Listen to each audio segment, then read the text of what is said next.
A major defamation lawsuit has just been filed in New York, this time by Diddy's sons, targeting Jaguar Wright. The lawsuit demands that she immediately stop making claims about their alleged ties to Diddy's infamous private parties. Reports say Jaguar accused them of being involved in arranging questionable gatherings connected to their father's name.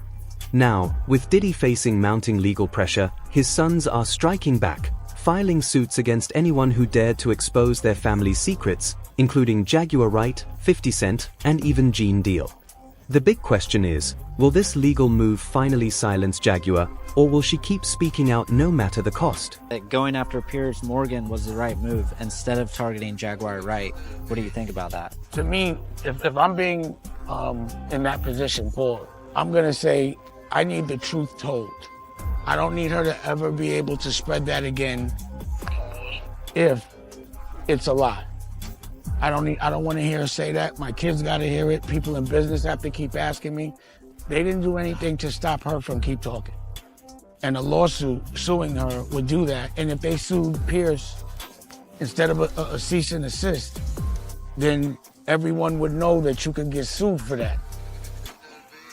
But when you just say sorry, it's the damage was already done. We apologize to Jay-Z and Beyonce. So if someone would say, yo, you could put up some craziness and just say sorry, then why wouldn't anybody else do that? That's the only recourse. This isn't the first time someone has tried to silence Jaguar Wright, and it likely won't be the last.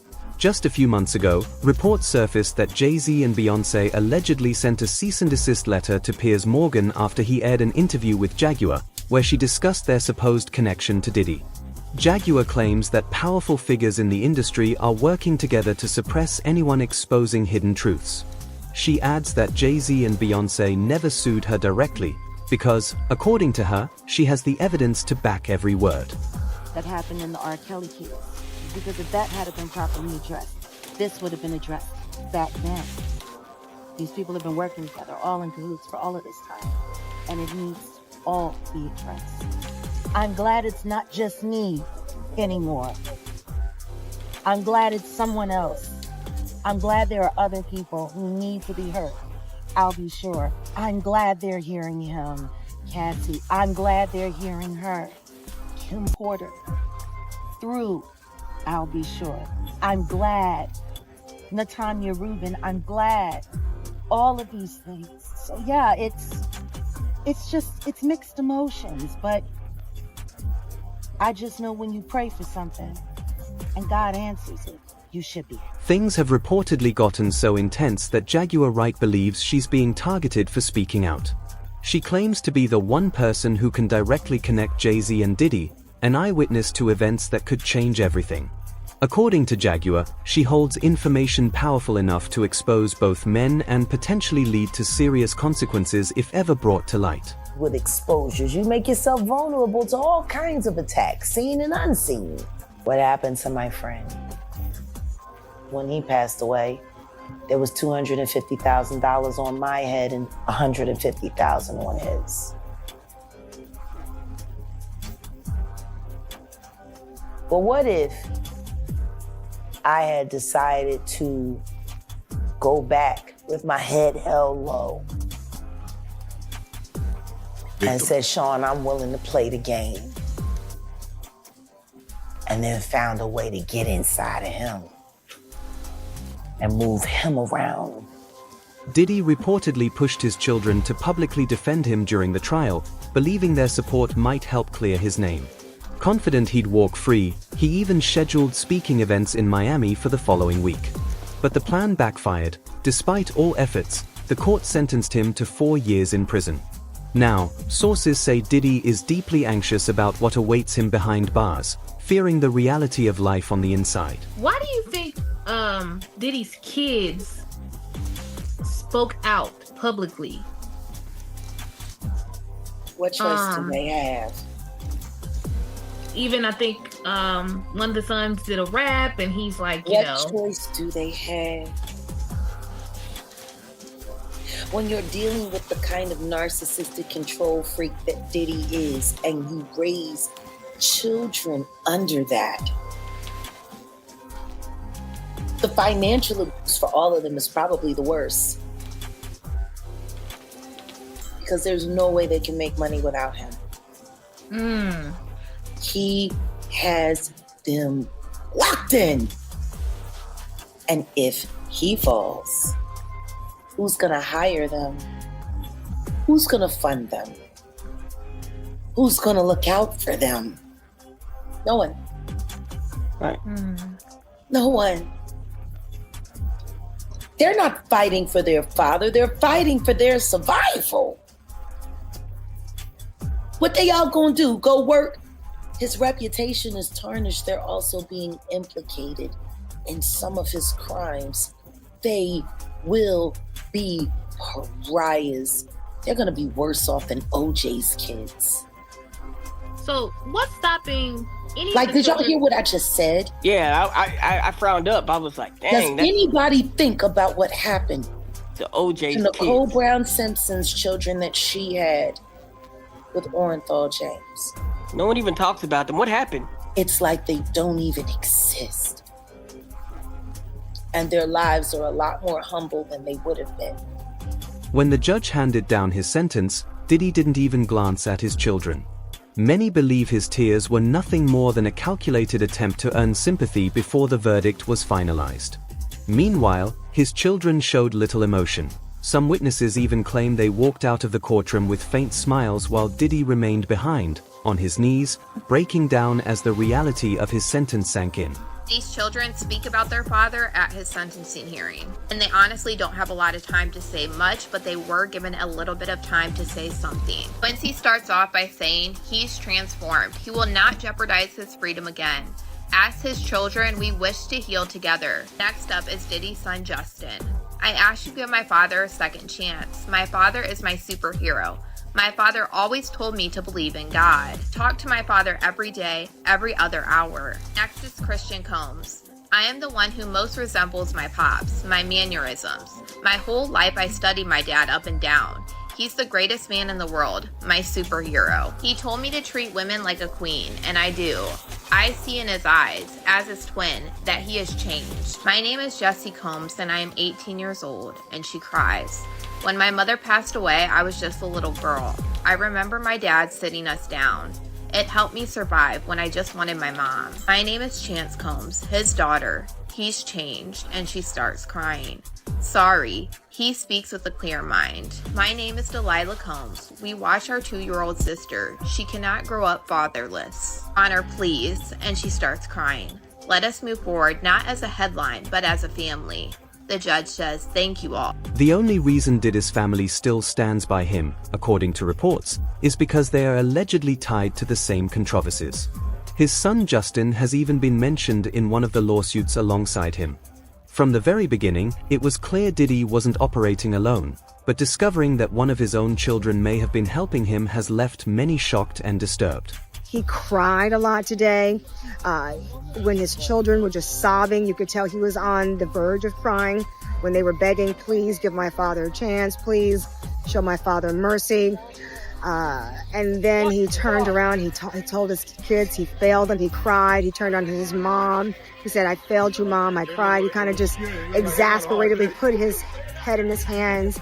So by the time all of that had played out and we got to the reading of the arguments or the rationale why Judge Submaranian imposed the sentence of 4 years and 2 months, he was saying things like, the statute requires a significant sentence. This evidence was massive in terms of the coercion. So when family members started to see it was going down that road, the children were stone-faced when the verdict was read. He was stone-faced. The only person who really showed emotion was Dana Tran, the mother of his youngest child. She could see it coming. She just started burying her head in her hands. So this is done. This is over. Obviously, we can expect an appeal in this case. We'll have to see what happens, where what prison he will be assigned to when he is released from MDC. But I just cannot underestimate how dense this was, because his attorneys moved from making legal arguments to making personal pleas. Even Nicole Westmoreland, a high-powered attorney from Atlanta, she started off saying what he had done for the Black community, how he broke barriers in hip hop and hip hop clothing, and in brand partnership with his spirits industry. Then she started to speak about how he personally inspired her. She got emotional, never seen a defense attorney pretty much cry or sob or be so emotionally. Jaguar Wright has been pulling back the curtain on all of these allegations, claiming she wants the world to understand how deeply Diddy's influence affected his family. According to her, Diddy's actions and lifestyle shaped Justin and Quincy into who they are today, suggesting that his control and example led them down a dark path they may never fully escape. Here's where some of the allegations against his son Justin Combs come in. So all this takes us back to February, when Rodney Jones, also known as the producer Lil Rod, filed civil suit against Diddy. In his lengthy lawsuit, Lil Rod straight name drops Justin Combs, describing him as someone who solicits prostitutes, underage girls, and sex workers. There's actually a picture of Justin Combs with an allegedly underage girl shown in the lawsuit. Now, in this specific instance, Lil Rod alleges at least one underage girl came to Diddy's home for a listening party. Ex-worker was also apparently solicited and a freak-off ensued. As an aside, this is the same night that Lil Rod alleges Diddy forced him to take a laced shot. He started to feel lightheaded and then woke up at 4 o'clock in the morning, naked next to an ex-worker. It's important to note Justin Combs is listed as a defendant on this case because, according to Lil Rod, he facilitated Diddy's alleged RICO enterprise and at times participated. Chaotic scenes as Diddy's family came to court to support him at his sentencing. How you feeling today, Mama? His mother, Janice, was followed by his son, Quincy, and 3 daughters who entered court hand in hand. Another son and his girlfriend were also there to show their support.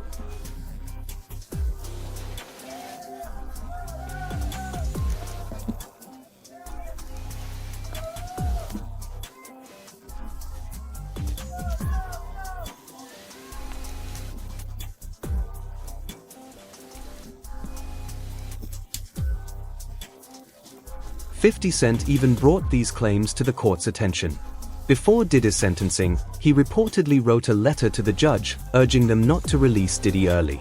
In that letter, 50 stated that Diddy's sons were also involved in similar misconduct and warned that if Diddy were freed, the entire cycle would repeat. His message was clear: letting Diddy walk out would only bring more of the same chaos back into the industry. With Kim's sons, I'm so grateful that she doesn't have to witness any of this.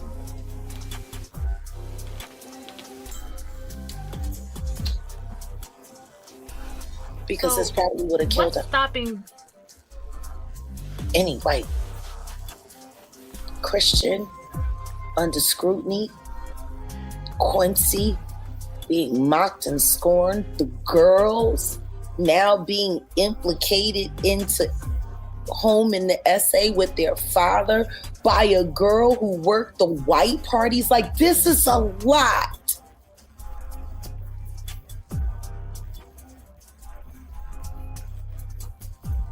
And they didn't choose it. They were born into this.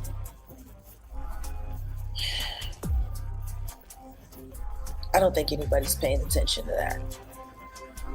The choice to that guy. If that man calls and say, I need you to do this, I need you to do that, what else are they going to do? They gotta bet on him. I'm sure they're all praying he makes it, because if not, what are they going to do?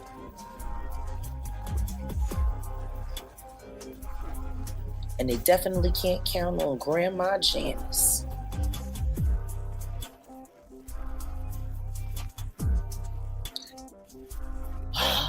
They're screwed.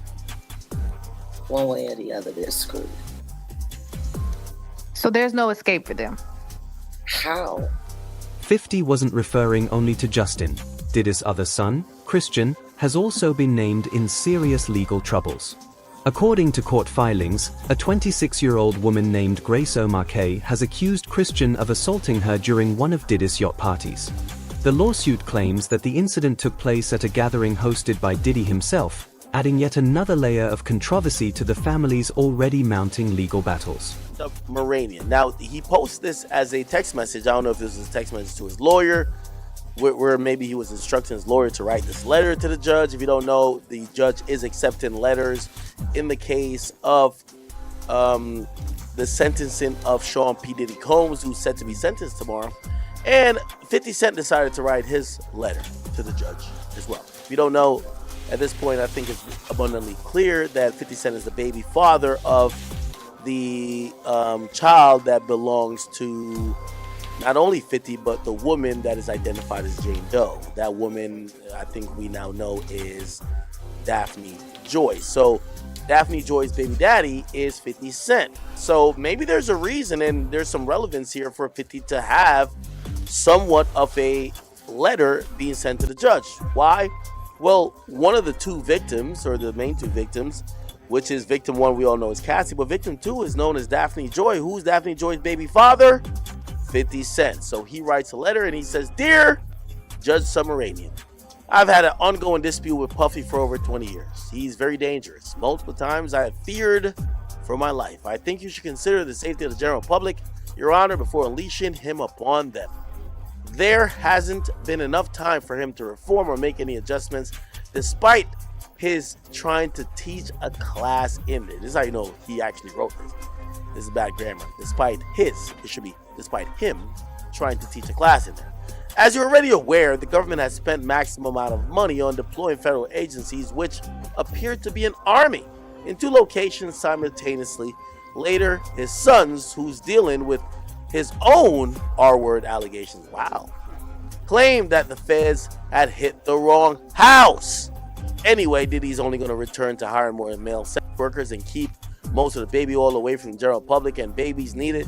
My Netflix doc on this scandalous subject is coming soon. Let's not forget that Diddy's sons also filed a lawsuit to block the release of Kim Porter's memoir, a book rumored to contain explosive details about Diddy's operations and the people who helped him. Reports suggest the memoir names key individuals involved, which could explain why his children are fighting so hard to keep it from being published. Some even speculate their motivation isn't just protection, but a desire to secure a share of the profits if the book ever sees the light of day. And she was 25 years old at the time. She believed that the trip would be a, quote, wholesome family excursion, but says it, quote, turned into a hedonistic environment, even describing rampant drug use amongst workers and celebrities who came on board. She believes that the alcohol on the yacht had been laced with drugs because she says women would have one drink and then almost immediately pass out or start falling over. This is, by the way, something that it was also alleged in Jones's lawsuit, that Combs would spike the drinks of different people. But focusing on Christian Combs, Markey says that Christian Combs had been staying at a villa on the shore, but that he would come onto the yacht in the evening to party. And on December 28, 2022, Christian reportedly arrived very intoxicated and then proceeded to pressure Markey to take shots of tequila. She did.